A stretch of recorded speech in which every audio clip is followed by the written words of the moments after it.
না সেন্ট্রাল গভর্নমেন্টে যেতে হবে। কোথা দিয়ে যেতে হবে?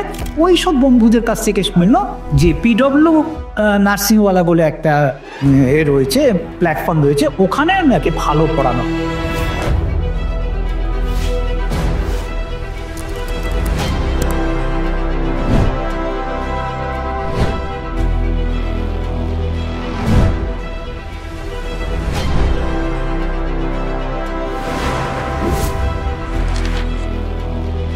ওই যে এক্সামটা হয়েছিল সেই এক্সামের ভিত্তিতে আমি কল্যাণী যেই নেমে ও যখন 6 র্যাঙ্ক করলো তখন আমি অবাক হয়ে গেলাম যে সত্যি। তো definitely it is a top exam যেটা তুমি অলরেডি ক্লিয়ার করেছো। ওয়েস্ট বেঙ্গলের বর্তমানে সরকারি চাকরি নীল। 10th আর 12th তখন তোমার নার্সিং সম্পর্কে সেরকম ধারণাই ছিল না, মানে খেলার ছলে পরীক্ষাটা দিয়েছিল। ওটা তো নার্সিং এ ঢুকলো যে কিছু না হোক গভর্নমেন্ট সার্ভিস একটা হবে, আর হেলথ লাইন ও জীবনে কখনো লক করবেন। পিডব্লিউ নার্সিংওয়ালা ওকে 6 র্যাঙ্ক পাইয়ে দিল। কলেজে না এই পরিমাণ থিওরি বেসিকটা ক্লিয়ার করা হয় না যেটা পিডব্লিউ থেকে আমি পেয়েছি। এই ওভারঅল জার্নির মধ্যে তুমি যখন নর্সেট প্রিপারেশন করছিলে তুমি কি চ্যালেঞ্জ ফেস করছিলে? সুচেতনা, ফার্স্ট অফ অল কংগ্রেচুলেশন, তুমি নর্সেট ক্লিয়ার করেছো। ইভেন দো তুমি সিআরিতেও তোমার ভালো রেজাল্ট এসেছে, অ্যান্ড আজকেই আমরা এটা জানতে পারলাম কি তুমি রেলওয়ের এক্সামও অলরেডি দিয়েছো, যেটার রেজাল্ট এখনো আনফর্চুনেটলি আসেনি, রাইট? তো first of all very congratulation. Thank you so much. Yes, তো আমি তোমার কাছে এটা জানতে চাইছিলাম, তোমার এক্সপিরিয়েন্স যদি তুমি শেয়ার করতে, যে আমি ক্লাস 10 বোর্ড তোমার জার্নি তুমি কিভাবে স্টার্ট করলে, 10, 12, দেন তোমার মাইন্ডে কখন এটা এলো কি তুমি নর্সেট করবে বা এই এক্সামগুলোতে বসবে, এটা তোমার কাছে একটু জানতে চাইছিলাম। 10th আর 12th তখন তোমার নার্সিং সম্পর্কে সেরকম ধারণাই ছিল না।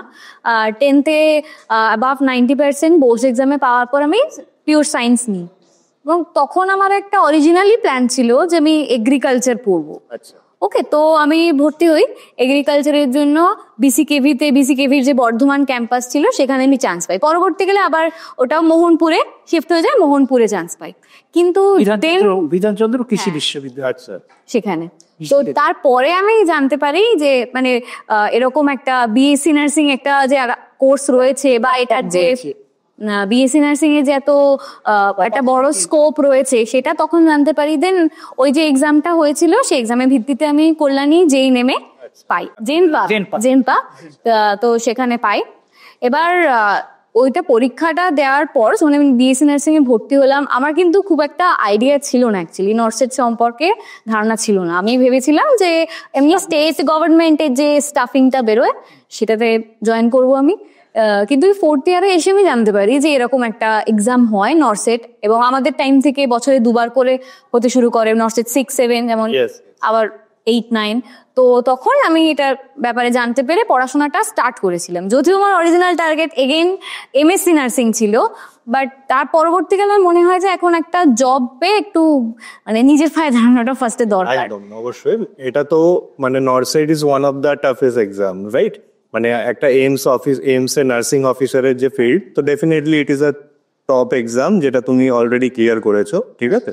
তো স্যার আমি আপনার কাছে একটু জানতে চাইছিলাম, মানে যখন ও নর্সেট দেবে, আপনি যেটা একটু আগেও যেটা আমাদের আলোচনা করছিলেন স্টেজে, ঠিক আছে, তো আপনি কিভাবে ওকে সাপোর্ট করেছেন? বা হয়তো ও বলে থেকে এক্সামটাতে আমি বসবো, বাট বিভিন্ন অন্যরকম এক্সামেও বলেছে বসবো। প্রথম থেকে ওর তো ইচ্ছা ছিল, যখন 11-12 পড়ে তখন থেকেই ইচ্ছা ছিল যে ভিসিকেবিতে এগ্রিকালচার নিয়ে পড়বে।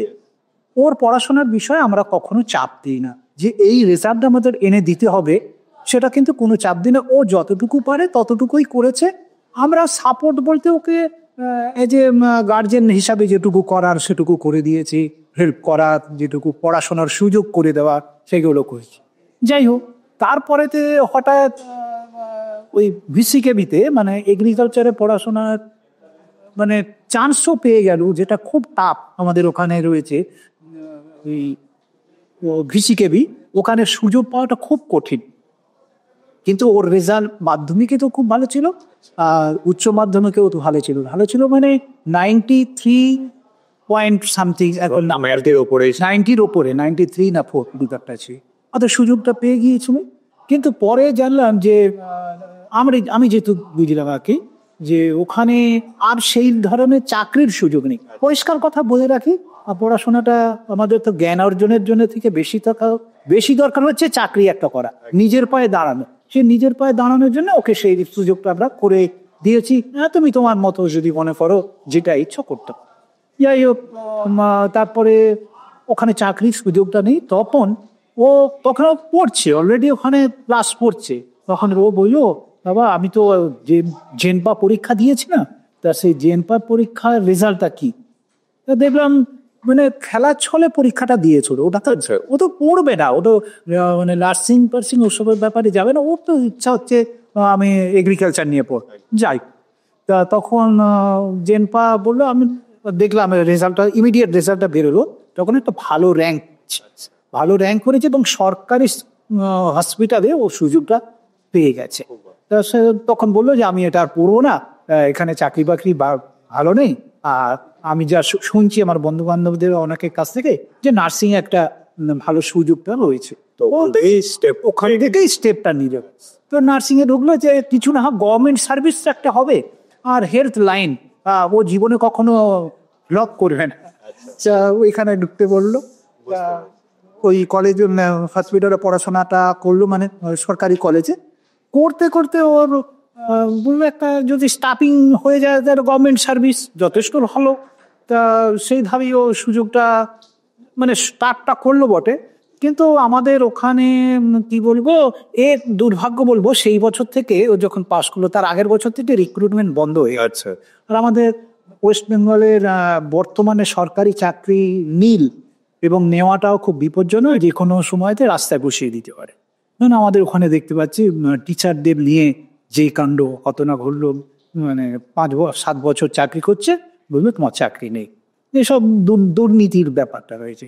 ও তখন বললো আমি তো করবো না, এখানে আমি করবো না। তখন ওই ঠিক করলো যে আমি তাহলে সেন্ট্রাল গভর্নমেন্টের যদি চাকরি হলো কি হবে। ওর বন্ধু বান্ধবদের কাছ থেকে শুনলো যে নর্সেট গুলো একখানা পরীক্ষা রয়েছে। মাঝখানে ঠিক করলো আমি ওখানে এমএসসি পড়ে আমি ফ্যাকাল্টি এমএসসি পড়ার এখনো প্ল্যান আছে অ্যাকচুয়ালি, যদি ভবিষ্যতে সুযোগ হয়। মানে ওখান থেকে একটা রাস্তা হলো কি স্টেট গভর্নমেন্ট না সেন্ট্রাল গভর্নমেন্টে যেতে হবে। কোথা দিয়ে যেতে হবে? ওই সব বন্ধুদের কাছ থেকে শুনলো যে পিডব্লিউ নার্সিংওয়ালা বলে একটা রয়েছে, প্ল্যাটফর্ম রয়েছে, ওখানে নাকি ভালো পড়ানো। ও তখন সাবস্ক্রিপশনটা নিল এবং পড়াশোনাটা শুরু করলো। তার ফলটা পরপর এখন মক টেস্ট হিসাবে পরীক্ষা দিয়েছিল ওই সিআরই। হ্যাঁ, সিআরইর কিন্তু মানে সেভাবে আমার ভালো প্রিপারেশন ছিল না আর কি। যা শুরু করেছে মক টেস্ট দিয়ে আসে এখানে, কিন্তু দেখলাম ভালো একটা র্যাঙ্ক করেছে, 187 র্যাঙ্ক করেছে, অল ইন্ডিয়া র্যাঙ্ক। সে আরো ইন্সপায়ার হলো। তখন আবার পরের পরীক্ষাগুলো প্রিলি কিংবা নর্সেটের প্রিলি কিংবা মেইনসের জন্য, সেখানেও খুব ভালো রেজাল্ট করে বর্তমানে ও যখন 6 র্যাঙ্ক করলো তখন আমি অবাক হয়ে গেলাম যে সত্যি না কোথাও না কোথাও নর্সেট এর জন্য পিডব্লিউ নার্সিংওয়ালা ওকে 6 র্যাঙ্ক পাইয়ে দিল। না সত্যি ওই গাইডেন্সটা না হলে আমার হতো না, কারণ কলেজে না এই পরিমাণ থিওরির বেসিকটা ক্লিয়ার করা হয় না, যেটা বিডব্লিউ থেকে আমি পেয়েছি। এত বেশি পড়ানো আমরা পাশ থেকে দেখলাম, যখন ম্যাডামরা পড়াতেন, স্যারেরা পড়াতেন, অদ্ভুত ভাবে পড়াতেন। আমরা অবাক হয়ে দেখতাম কি সুন্দর ভাবে পড়াচ্ছেন, যে অনেক কিছু জানতে পারলো। তার ফলটা 6 র্যাঙ্ক, এটা পরেই আসছে।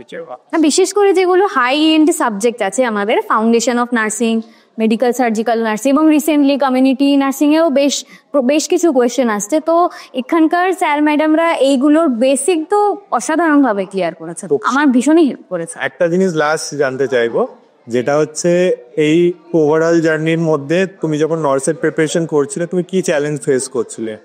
চ্যালেঞ্জ বলতে যে আমি ওয়ার্কিং, যেহেতু আমি একটা প্রাইভেট নার্সিং স্কুলে এখনো কর্মরত আছি, জব করছি ওখানে।